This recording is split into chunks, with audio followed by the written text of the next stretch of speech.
Bom dia, família Rest Church. Vocês estão bem?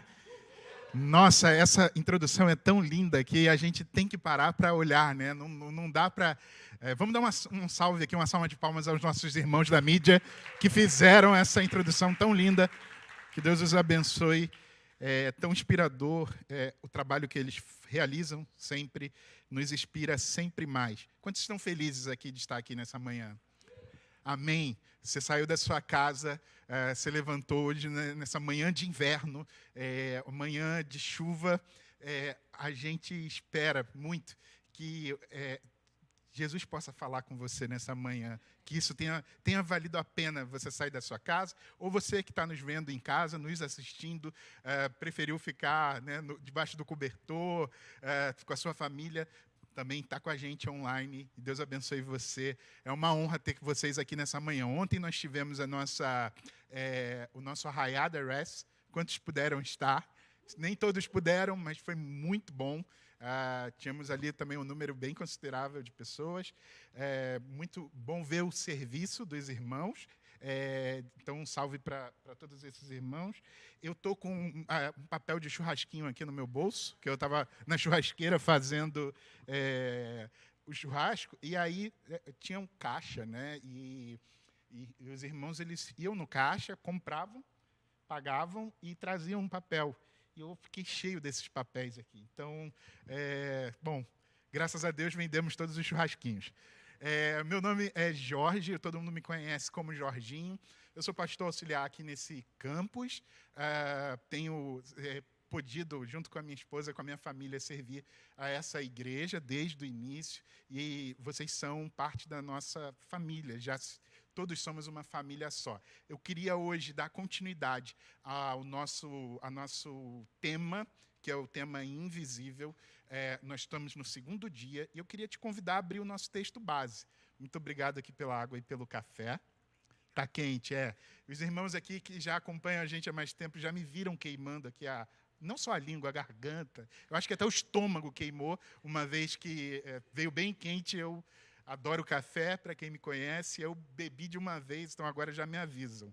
Eu queria te convidar a abrir a sua Bíblia lá na carta do apóstolo Paulo aos Coríntios, a igreja de Corinto, segunda carta, 2 Coríntios, capítulo 4, no versículo 17. Vamos ler o nosso texto base dessa série que está só começando. Tivemos a semana passada palavras aqui maravilhosas de manhã e à noite, e que o Senhor nos conceda continuarmos, né, aprendendo e ouvindo mais sobre aquilo que Ele tem para nós nesses dias hoje. Então, nos dias como os dias de hoje.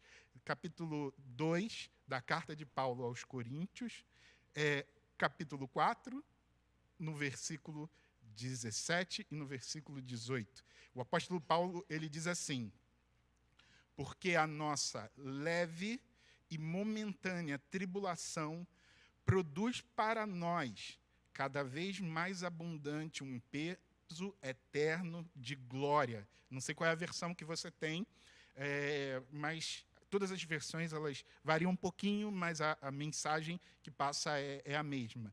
E aí no versículo 18 ele diz: não atentando nas coisas que se veem, mas sim naquilo que não se vê. Porque as que se veem são temporais, enquanto as que não se veem são eternas. Ou as coisas invisíveis são eternas. Feche seus olhos, Senhor, obrigado por essa porção da Tua palavra ministrada a nós nessa série, nessa manhã, nesse domingo chuvoso de inverno. Senhor, nós te agradecemos porque a Tua palavra produz vida, que nossos corações aqui, todos os nossos corações, aqui e de quem está nos assistindo, sejam uma terra fértil, que a Tua palavra possa produzir frutos em nós. É o que nós te pedimos nessa manhã. Então, aqui, nessa segunda carta do apóstolo Paulo à igreja de Corinto, o apóstolo Paulo ele escreve, ele estava na sua terceira viagem missionária, próximo mais ou menos do ano 56, 57 depois de Cristo, e ele estava na região da Macedônia. Essa foi a última viagem missionária do apóstolo Paulo. Ele fez 3 longas viagens missionárias. E ele estava percorrendo.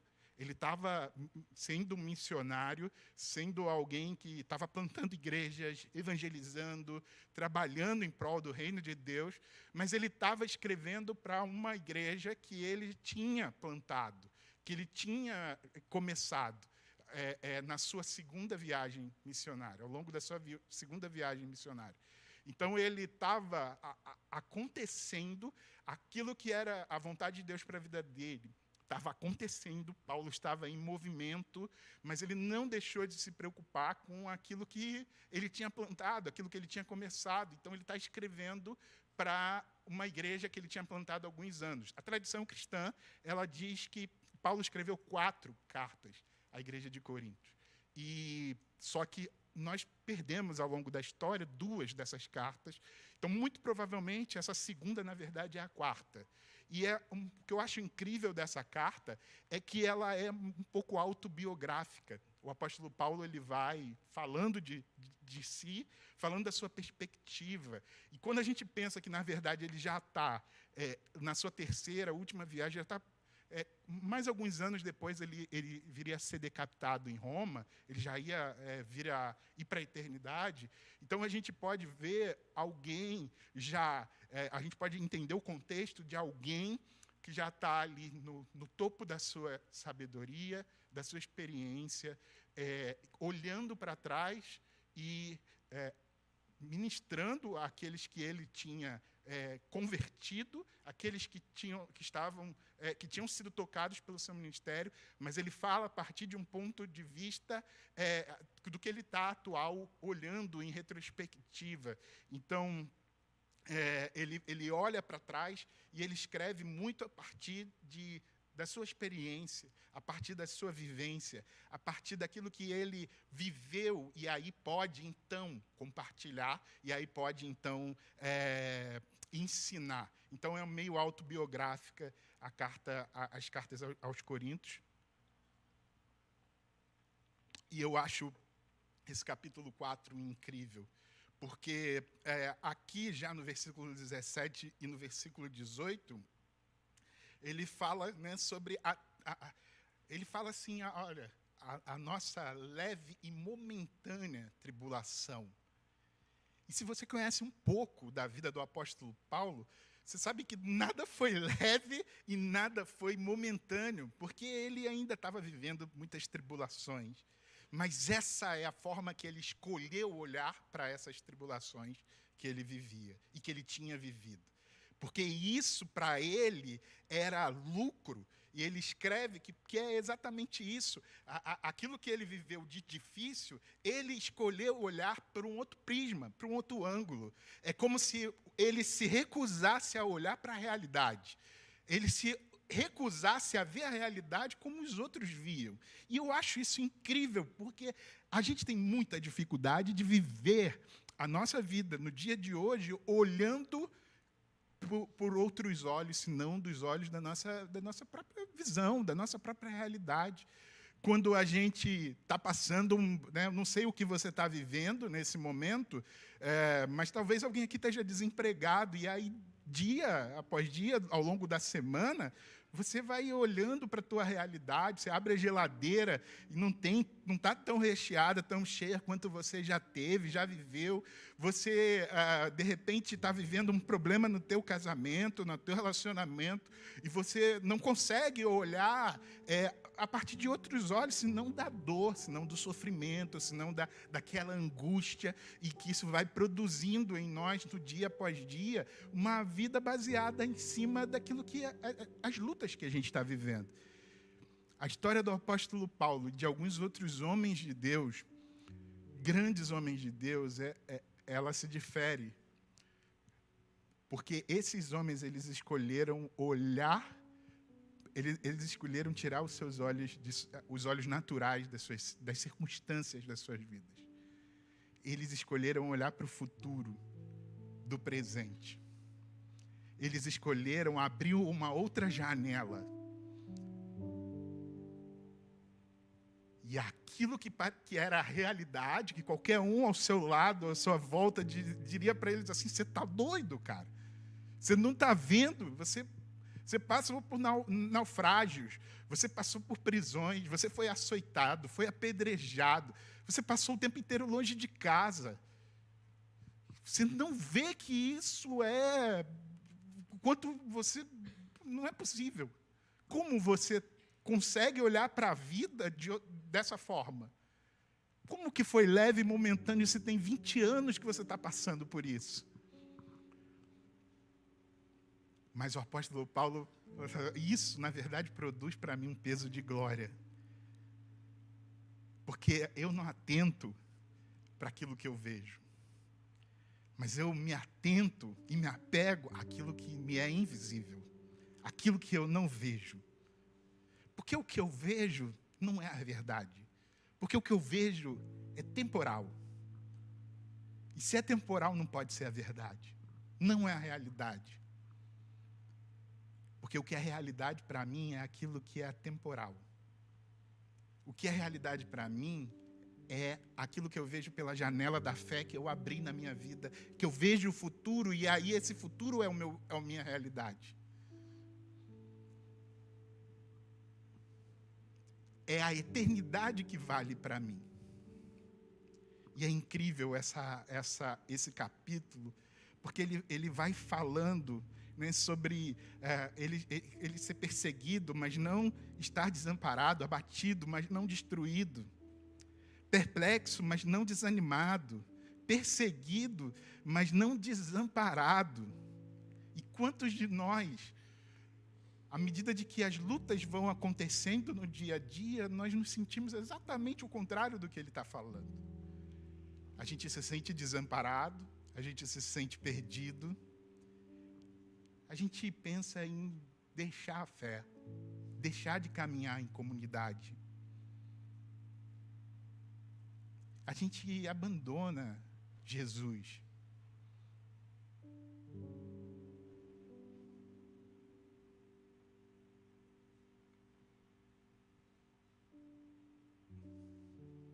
E ele fala ainda no início do capítulo, que no versículo 4, você não precisa abrir, eu só estou passando aqui realmente, mas ele fala que o Evangelho, para nós, é aquilo que fica descoberto, é a luz que ilumina o nosso entendimento, é a luz que nos dá compreensão sobre uma vida que é a vida agora, nesse momento. E ele continua dizendo que o Deus desse século, o Deus desse mundo, ele cegou o entendimento das pessoas. Por isso elas não conseguem ver. Mas ele consegue ver porque a luz do Evangelho resplandeceu sobre ele. E o que falta para a luz do Evangelho resplandecer sobre mim e sobre você?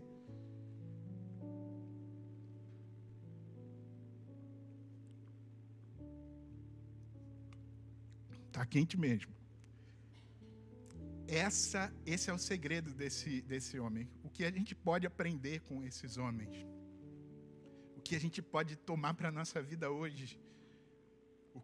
Como essas cartas escritas há 2000 anos atrás podem fazer diferença na nossa vida hoje? E aí eu quero te convidar a abrir a sua Bíblia lá no livro de Atos, voltar um pouquinho no capítulo 17, que narra, não é Paulo escrevendo, é Lucas, amigo de Paulo, mas escrevendo sobre a história de Paulo.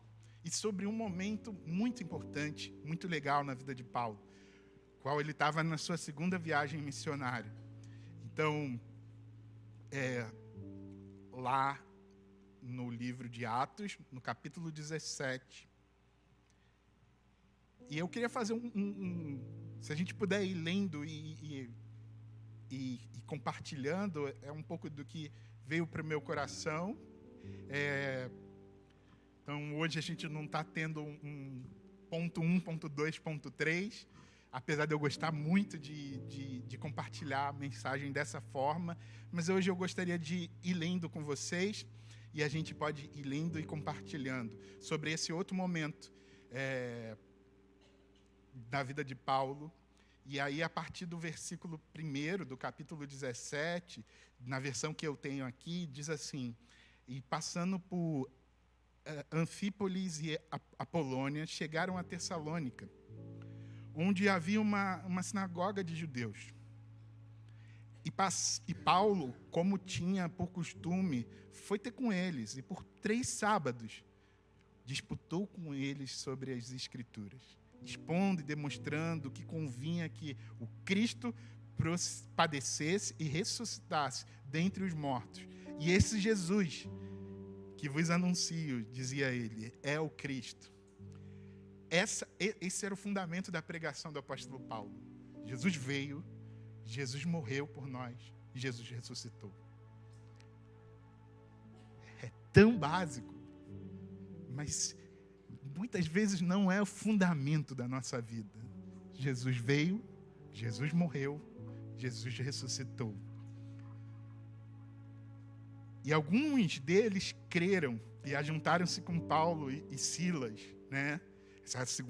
Na segunda viagem missionária deles. E também uma grande multidão de gregos religiosos. E não poucas mulheres principais. Então creram, pessoas importantes creram no Evangelho. Pessoas que tinham status social elevado.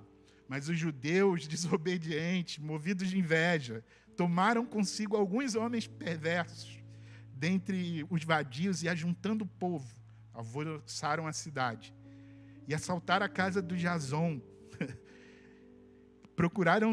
Procuravam trazê-los para junto ao povo. Paulo e Silas estavam na casa de um camarada chamado Jason. E os judeus ali, revoltados com a pregação de Paulo, eles entraram, assaltaram a casa desse irmão, procurando Paulo e Silas. Só que não acharam, e trouxeram Jason, que é a partir do versículo 6, e alguns irmãos à presença dos magistrados da cidade, clamando: estes que têm alvoroçado o mundo, chegaram também aqui, os quais Jason recolheu, e todos estes procedem contra os decretos de César, dizendo que há outro rei chamado Jesus. O evangelho foi escrito em grego, e existia um conceito, uma palavra que representava o que era César, que era Kyrios. Kyrios significava Senhor. E os gregos, os romanos, todo aquele povo ali, eles diziam: olha, César é o Kyrios. E Paulo e Silas diziam: não, César não é o Kyrios, Jesus é o Kyrios. É uma palavra que tem uma proporção maior do que a palavra Senhor dos nossos dias, porque ela, na verdade, significa dono de tudo. É o Senhor que é dono de tudo. É o meu dono, é o nosso dono, é o nosso Senhor. E os judeus, eles ficaram muito revoltados ali com a pregação de Paulo, e eles ficaram atiçando ali as autoridades, os magistrados, dizendo: olha, esses aqui, eles não reconhecem a autoridade de César. E eles dizem que existe um outro rei, que existe um outro Kyrios, existe um outro Senhor. E no versículo 9, tendo, porém, recebido a satisfação de Jason e dos demais, os soltaram. E logo os irmãos enviaram de noite Paulo e Silas a Bereia, e eles, chegando lá, foram à sinagoga dos judeus.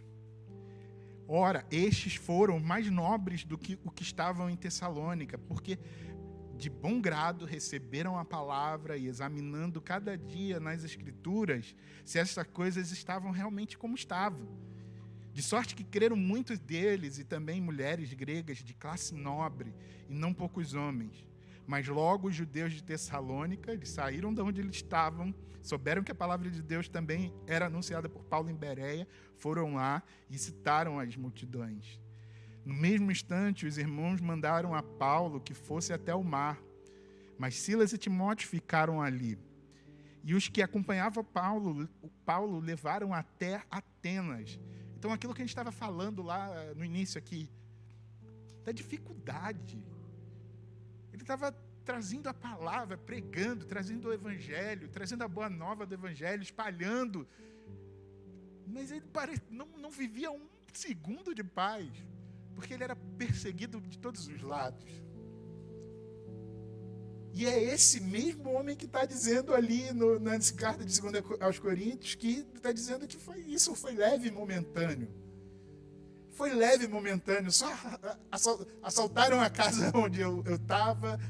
Eu tive que sair de uma cidade para outra, Eu preguei, mas não me ouviram. Foi feito escárnio de tudo aquilo que eu falava. Eu tive de me defender. Mas isso foi leve e momentâneo. Entende como uma coisa se conecta à outra?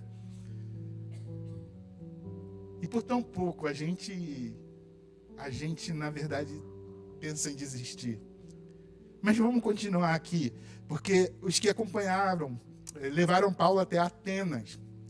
E recebendo ordem de Silas e Timóteo, foram ter com ele o mais depressa possível e partiram.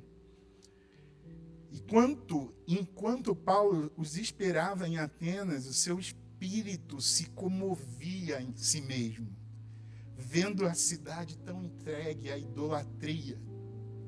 Atenas era uma grande metrópole cosmopolita que tinham deuses espalhados, estátuas espalhadas, templos, o panteão grego, deuses, subdeuses. Paulo estava ali aguardando. Qualquer um de nós, a gente ia descansar. Vamos dar uma relaxada, porque a gente está aqui esperando.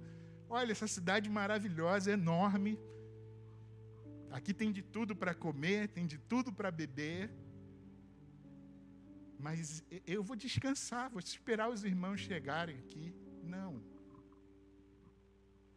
A palavra de Deus diz, no livro de Atos aqui, Lucas escrevendo, diz que o espírito de Paulo se comovia. Porque ele olhava para toda aquela idolatria ali de Atenas e ele não conseguia aceitar aquilo.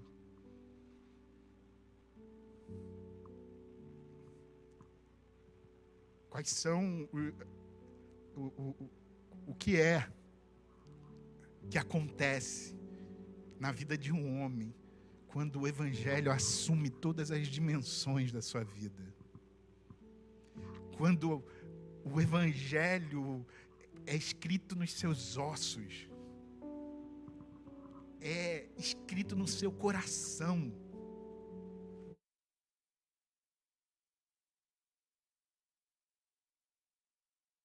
Mundo em sua volta, como seu coração passa a se mover em compaixão.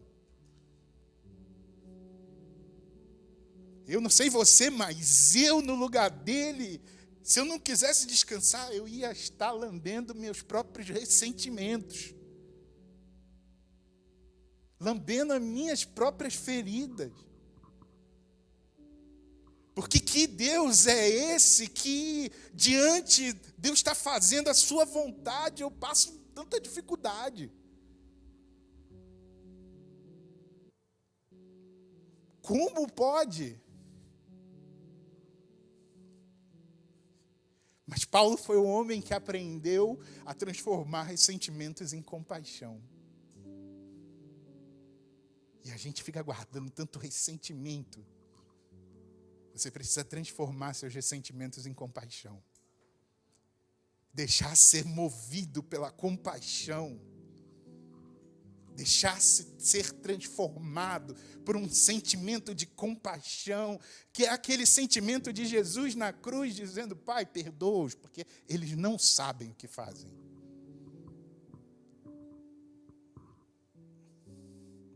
Eles não conseguem ver. Eles não tiveram a iluminação do Evangelho renovando seu entendimento. Perdoa eles, Senhor. Mas a gente, por tão pouco, se ressente tanto.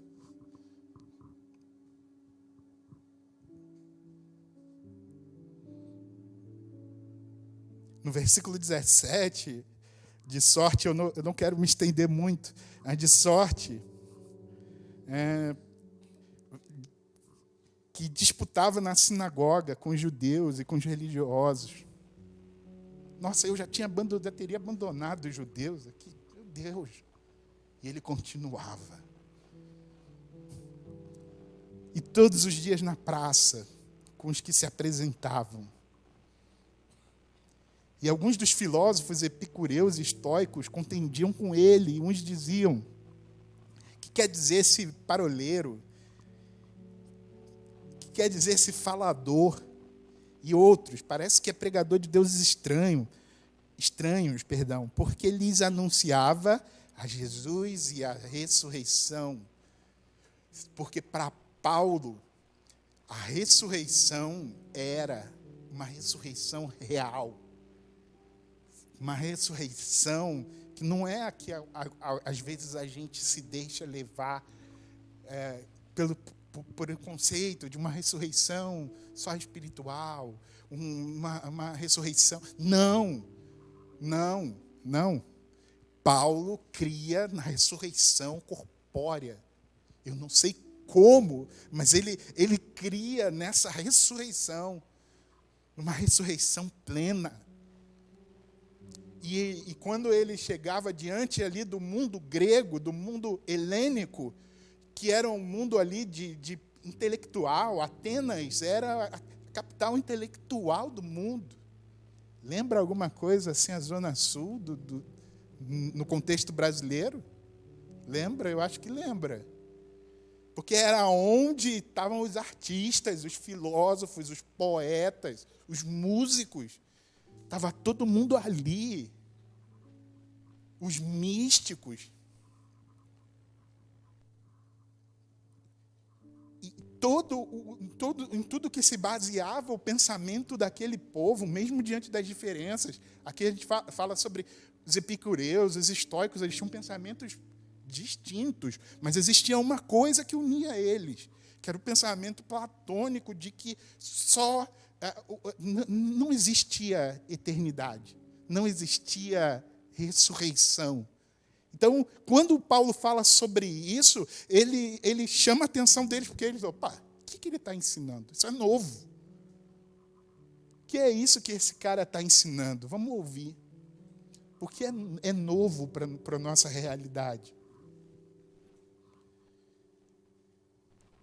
E tomando, levaram até o Areópago, dizendo: poderemos nós saber que doutrina? Eles ficaram interessados nisso.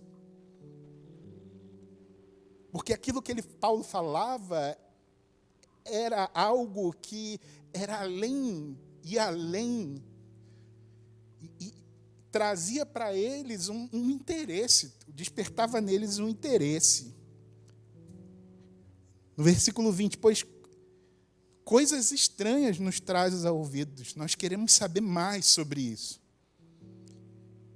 Pois todos os atenienses e estrangeiros residentes de nenhuma outra coisa se ocupavam, senão a dizer e ouvir alguma novidade. Estando Paulo no meio do Areópago, disse: homens atenienses, em tudo vos vejo um tanto supersticiosos, porque passando eu e vendo os vossos santuários, achei também um altar em que estava escrito: ao Deus desconhecido. Esse, pois, que vós honrais, não o conhecendo, é o que eu vos anuncio.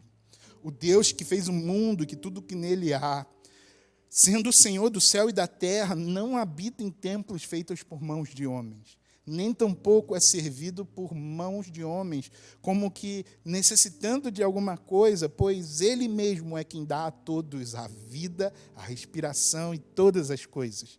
E de um só sangue fez toda a geração dos homens. Esse pequeno trecho, Paulo faz uma paráfrase de um poema de Platão. eu penso, eu tento me colocar, eu não sei você, mas eu tento quando eu leio um texto bíblico, eu tento me colocar ali. Esse é o único segredo. Sabe, a gente não está falando de teologia profunda, a gente está falando de você ler a palavra e tentar se colocar ali, se ver diante daquele cenário, imaginar diante de você aquela cena. E se eu me coloco ali, diante de todos aqueles deuses, eu ia querer fugir dali. Mas a compaixão de Paulo moveu exatamente para o lugar em que todos esses deuses estavam ali. Existe um ditado que diz que, naquele tempo, existiam mais deuses do que cidadãos romanos. Tamanha era a quantidade desses deuses. Não só Paulo vai para o lugar para confrontar em amor, porque ele não desembanha uma espada. A guerra dele não é uma guerra religiosa, não é uma guerra ideológica, não é uma guerra política. Paulo sabia o que ele estava enfrentando, estruturas espirituais. E a sua forma de enfrentar era amando, se fundamentando no amor, de modo que ele podia olhar para todo aquele panteão de deuses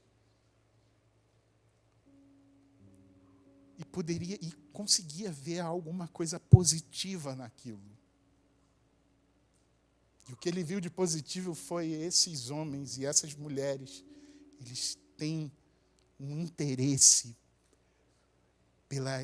pelo divino, eles têm um desejo por transcendência. Eu vou utilizar isso. Paulo conhecia, ele cita na conversa com esses gregos ali, atenienses, ele cita Platão. Que aqueles caras sabiam. Quando Paulo falava, ele estava. É como se ele se reduzisse a falar a linguagem deles. E a gente volta naquela questão de é fácil falar a língua dos anjos. É fácil em comunidade, perto dos iguais, é fácil a gente cantar um louvor, levantar as nossas mãos, é muito bom sentir o nosso coração queimando. Falar a língua dos anjos não é difícil, o difícil é falar a língua dos homens. Porque para isso eu preciso ter amor. E é dessa língua que eu fujo. É dessa língua que, quando eu estou no transporte público, eu pego o meu livro, eu pego o meu celular, porque eu não quero falar com quem está do meu lado. É essa língua que eu não quero falar com meus amigos da minha equipe de trabalho. Eu não quero falar. Eu quero viver a minha individualidade.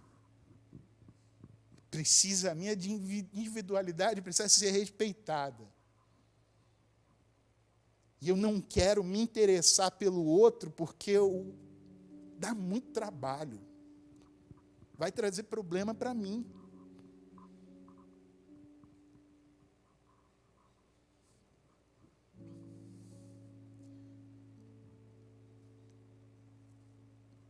Paulo continua aqui no versículo 27. Ele olha de forma positiva para aquilo. Ele encontra ali no meio daqueles deuses um altar sem nenhum Deus. E estava escrito ao Deus desconhecido. Paulo conhecia como aquele altar tinha chegado até o Areópago. Ele sabia de uma história. 600 anos antes, Atenas passou por uma grande fome. 600 anos antes. Passou por uma grande fome. De modo que o oráculo de Delfos, um lugar da onde em Atenas se saíam ali as profecias, a mística, o que o povo deveria fazer, o oráculo não respondia. Daí foram buscar na ilha de Creta um homem chamado Epinêmides, um poeta místico. Trouxeram, porque Epinêmides ele tinha uma doutrina diferente de todos aqueles outros atenienses. Epimênides dizia, olha, vocês, 600 anos antes de Paulo, ele dizia assim, vocês se perderam, vocês deixaram de adorar o único Deus. Daí Epimênides fez um teste e provou para aquele povo que eles tinham deixado, que o único que faria, a única entidade, se podemos dizer assim, faria com que aquela fome acabasse em Atenas, seria esse Deus. Daí a fome deixou, eles levantaram o altar, que Paulo estava ali, aos pés, o altar ao Deus desconhecido. Paulo sabia de tudo isso. Tamanho era o seu interesse em expandir o evangelho, o reino, compartilhar a mensagem. Ele não era um colonizador. Ele não era alguém que, do alto do seu pensamento colonizador, eu vou levar aqui o evangelho e eu vou... Não, eu vou colonizar esse povo, não. Eu já falei, a guerra de Paulo não era uma guerra ideológica, partidária, política, não era nada disso.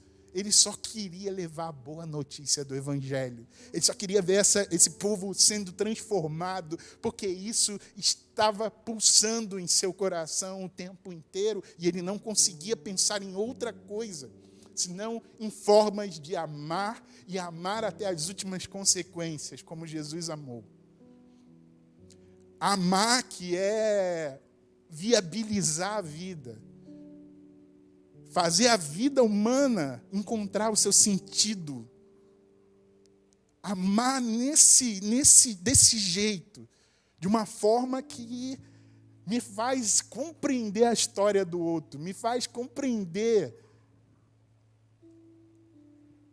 A gente está no meio de um momento muito especial, único. Um momento que Deus levantou aqui irmãos, líderes, pastores, que decidiram não viverem as suas vidas no presente, na realidade. Mas pessoas que ousaram viver no futuro, ousaram abrir a janela para o futuro e olhar para a vida a partir desses olhos, dessa outra dimensão, desse outro prisma. Irmãos que eu lembro da primeira vez que a gente se encontrou e falamos, olha, surgiu uma oportunidade aqui, vamos olhar num lugar lá na freguesia. E eu lembro que eu entrei lá no shopping, ali, e eu falei, nossa, tá bem... Eu não consigo ainda ver uma igreja aqui. Mas tiveram alguns que olharam e falaram, olha, eu estou vendo aqui uma igreja. Eu estou vendo aqui um ministério de louvor tocando. Eu estou vendo aqui pessoas entrando, famílias sendo transformadas, casamentos sendo restaurados, pessoas deixando de se suicidar, pessoas deixando de tirar suas vidas. Eu estou vendo isso aqui. E a gente precisa, olha, enxerga para esse outro âmbito, enxerga para esse outro ângulo, vê por esse prisma aqui que você vai conseguir ver. Daí a gente foi indo, voltando. De repente a gente estava conseguindo ver aquilo que ainda não existia. E a gente tem compartilhado aqui domingo após domingo sobre ver aquilo que nos é invisível ainda. E como a gente pode participar disso? Como a gente pode fazer do futuro a nossa morada, fazer do amanhã o nosso dia a dia? Como a gente pode olhar para o amanhã e trazer e construir essa realidade? O que a gente pode fazer, o que eu posso fazer, o que você pode fazer? Eu não sei o que você pode fazer, eu sei o que eu posso fazer. Mas você sabe o que você pode fazer. E é sobre isso, Nós estamos aqui hoje porque pessoas deram as suas vidas, pessoas colocaram à disposição de Jesus os seus recursos, pessoas enxergaram a gente aqui hoje sem que esse teatro não tivesse nenhuma igreja ainda. Pessoas que talvez nunca pisarão aqui, mas essas pessoas, elas decidiram colocar as suas vidas, aquilo que elas tinham, aos pés de Jesus. E esse é o chamado para mim e para você. Nós não estamos construindo o presente, nós estamos construindo o futuro. Alguns de nós somos muito críticos à igreja. Eu sei que muitos de nós já foi ferido, já foi machucado. Mas deixa eu te falar algumas coisas. Você sabia quanto é a porcentagem de pessoas que deixam de falecer, por exemplo, de câncer de pulmão por causa da igreja? Quantas vidas são transformadas, deixam de fumar, de machucar a si? E é um número absurdo. Se não tivesse igreja no Brasil, seria talvez o maior tipo de morte de câncer, seria câncer de pulmão. Nós somos o terceiro país do mundo que mais jovens se suicidam. Talvez nós seríamos o primeiro, do lado do Japão.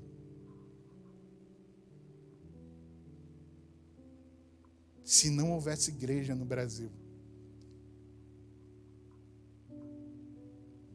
E tantos outros índices que mudam nosso país, se não tivesse igrejas nas comunidades, e se as igrejas que estão ao redor das comunidades carentes, se elas não... de comunidades de áreas de vulnerabilidade social, o que seria? São mudanças palpáveis, ocasionadas pela igreja, pelo avançar da igreja. Então, que tal se a gente deixar de criticar um pouco a quem nós mesmos somos e assumir a nossa identidade como homens, como Paulo, como Pedro, como Tiago, como João, homens que aceitaram que iriam fazer diferença no mundo, que eram homens que eram vasos de barro, como o apóstolo Paulo diz, mas que eram vasos de barro na mão do oleiro, na mão de Deus. E que diante das suas próprias fragilidades e inconstâncias, poderiam ser homens usados. Poderiam se deixar transformar.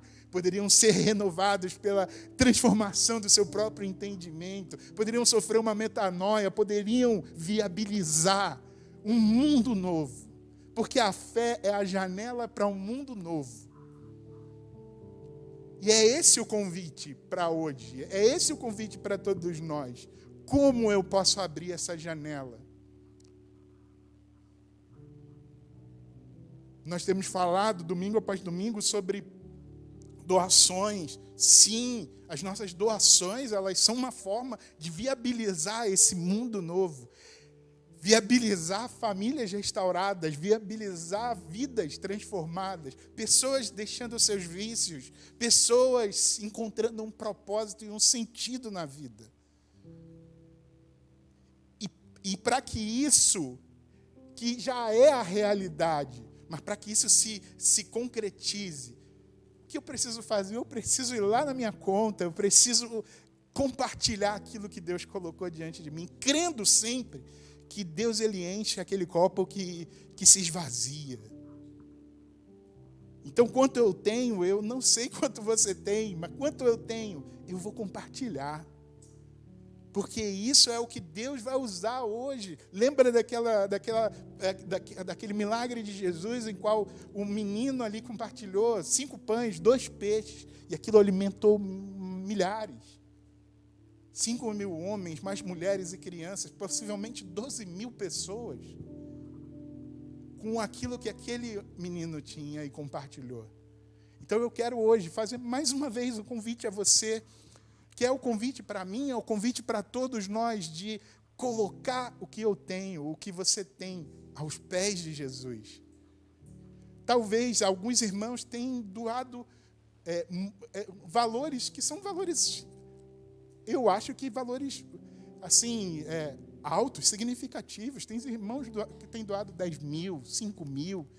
Eu não sei quanto você pode. Tem pessoas que têm doado R$500, 300, mas R$100 eu não sei, não é o valor. É aquilo que é proporcional ao que eu tenho. É aquilo que é eu colocando o meu recurso à disposição de Jesus, crendo e confiando que Jesus estabeleceu pessoas aqui que têm cuidado de forma fiel, de forma zelosa, e que estão visualizando o amanhã e que estão, de alguma forma, indo construir esse amanhã. E é esse o nosso convite hoje. Concluindo aqui a nossa... Não quero passar aqui o time box, acho que eu já passei um pouco. Tento aqui, vamos tentar concluir aqui. Quantos estão entendendo aquilo que a gente está compartilhando? Concluindo, o apóstolo Paulo aqui, ele fala sobre esse altar do Deus desconhecido. E o que a palavra de Deus diz aqui em Atos é que muitos creram. Alguns não creram, mas muitos creram. Cita alguns nomes aqui de pessoas que creram. Já era aqui no contexto europeu. Quem chegou no Brasil 500 anos atrás? Os europeus. Se a gente está aqui, de alguma forma, compartilhando do Evangelho, é porque homens e mulheres entregaram as suas vidas a essa causa. E esse é o convite para nós hoje, entregar as nossas vidas por essa causa que é muito maior do que nós, que é muito maior do que aquilo que a gente pode ver. Porque o que a gente vê é só um detalhe perto daquilo que é a realidade, por detrás da fé, por detrás do propósito de Deus, por detrás desse horizonte que se expande muito e que transforma a vida de pessoas comuns em pessoas extraordinárias. Esse é o convite para nós. Esse é o convite do invisível. Søren Kierkegaard, um filósofo muito famoso dinamarquês, ele definiu a fé como o salto do infinito. Qual é o infinito que você precisa saltar? Eu sei quais são os meus infinitos. Quais são os teus infinitos? Ó Deus falando aí com a gente. Quais são os teus infinitos? Hoje é um dia da gente refletir sobre esses infinitos. Os nossos infinitos. Aquilo que nos parece impossível. É exatamente isso que a gente vai conseguir saltar. E que a gente, no final, vai chegar no fim dos nossos dias dizendo como Paulo, quem sabe, dizendo como Paulo, foi leve, foi momentâneo. Isso não... Eu refuto tudo com perda. Foi nada. O que está diante de mim é o que eu ainda vou experimentar. E é por isso que eu estou vivendo a minha vida. É por isso que tudo por essa causa vale a pena. É por isso que tudo que eu fizer vai ser bem pouco, perto daquilo que Ele fez por mim. Perto daquilo que Ele possibilitou para mim. Perto do futuro que não existia. Eu estava condenado ao fracasso, eu estava condenado a uma vida desgraçada, mas o Evangelho me iluminou o caminho, me transformou, mudou as minhas possibilidades de vida. E é disso que eu quero compartilhar. É disso que eu quero fazer com que outros vivam e possam experienciar. Eu quis falar experienciar mesmo, não quis falar experimentar. Eu gosto dessa palavra. Essa fé que que é uma fé ativa, que é uma fé que é, como Jesus fala naquela parábola, pelo qual um homem vende tudo que tem, que é um tesouro de grande valor, vale mais do que tudo que ele tem. Nada do que ele tem se compara ao que ele encontra em Jesus. Queria te convidar a se levantar, fechar os seus olhos. Vamos orar juntos. cantar uma canção, mas que não sei se a gente vai cantar uma canção, acho que o horário já está muito estendido. Não vamos cantar uma canção, não. Eu não quero te prender aqui, mas eu quero que, se possível, isso que a gente compartilha